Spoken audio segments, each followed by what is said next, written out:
Today I met a middle-aged man on a park bench who spoke optimistically about his heart condition. He said every 20 minutes it would jump out of rhythm, and I took stock and thought, what if mine did too?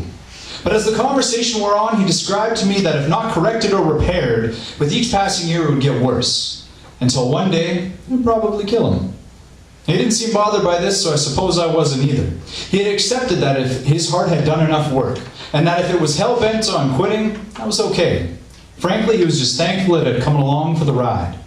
You see, at 12, he hammered his chest like Tarzan and jumped down off the roof of his school into a pile of snow. He was showing off for some friends. And it wasn't the rush of the fall that got him, but the impressed look and the kiss on the cheek from his then-crush, now-wife, that set his heart a-racing on that cold December day. At 14, some high school senior drove him over to a house and they were passing around several sticks of fire. Give it a try. Some beautiful perfume smoke-filled voice breathed life into his ear. Backing down was not an option. He reached out and drew in. Exhaling, he coughed profusely as the room started to spin. He banged his chest like Tarzan and woke up the next day to two obscenely disappointed parents standing over him.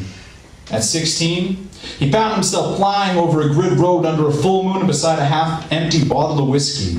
There was no girl in the cab of his truck, and the police report said he was alone, but what they couldn't see was that behind his ribs in a box, someone was raging like a high school argument, and he let her bust holes all over the thing. He was breathing so heavy as he nearly passed out in his seat. With each ride pull, he would bang his chest like Tarzan. He was sure that if he filled himself with enough flammable liquid and he swallowed the sparks flying off his tongue, that she would burn like he did. Nobody knows exactly whose life was saved that night when the local RCs pulled him over. At 21, his Vegas bachelor party, he ran his cold feet over the warm sand and he got a shock. He was in love.